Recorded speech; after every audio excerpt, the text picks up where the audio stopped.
নমস্কাৰ মহানবীসকল, মোৰ এটা নতুন ভিডিঅ'লৈ আপোনালোকক পুনৰবাৰ স্বাগতম জনাইছো। ৰংচেলৰ সম্প্ৰচাৰিত হৈ থকা বকুলা আৱেক্ষণৰ পৰ্ব বৰ্তমান মুকলি হৈছে।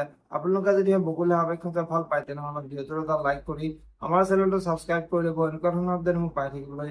বকুলা আৱেক্ষণৰ আজিৰ খণ্ডত দেখিবলৈ পাব অদিতি আজি ৰাতিপুৱাই শুই উঠি গোটেই ঘৰখনতে ধূপ ধূনা দি ফুৰাই থাকিব আৰু অধীৰে ধূপ ধূনাৰ বাছ পাই অদিতিৰ ওচৰলৈ আহি আগতে মায়ে এইবোৰ কাম কৰিছিল, গোটেই ঘৰখনতে ধূপ ধূনাৰে ফুৰাই ফুৰিছিল, কিন্তু এই খেলি মেলিবোৰ লগাৰ পৰা মায়ে এইবোৰ কাম একেবাৰে নকৰা হ'ল বুলি অদিতিৰ আগত ক'ব। আৰু তেতিয়া অদিতিয়ে অধীৰক, দাদা আপুনি চিন্তা কৰিব নালাগে, এতিয়াৰ পৰা এইবোৰ কাম ময়ে কৰিম বুলি অধীৰৰ আগত ক'ব।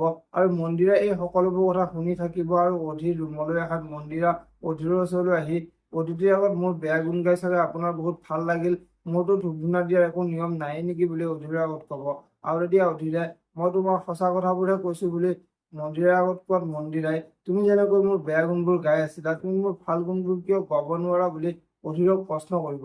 এতিয়া বাৰু অধীৰে মন্দিৰক কি ক'ব দেখিবলৈ পাব বকুল আৱেক্ষণৰ আজিৰ খনতিত। আজিৰ খনতিত দুৰ্গা শুই থাকোতে চন্দন মনে মনে দুৰ্গাৰ ৰুমলৈ গৈ দুৰ্গাক চাই থাকিব আৰু দুৰ্গাৰ গালখন লাৰিবলৈ লোৱাত দুৰ্গাই চিঞৰি দিব আৰু দুৰ্গাই চন্দনক দেখি তুমি মোৰ ৰুমত মনে মনে কিয় সোমাই আহিছা, ভালে ভালে ইয়াৰ পৰা ওলাই যা বুলি চন্দনৰ আগত ক'ব। এতিয়া বাৰু দুৰ্গাই চন্দনক কি কৰিব দেখিবলৈ পাব বকুল আৱেক্ষণৰ আজিৰ খনতিত।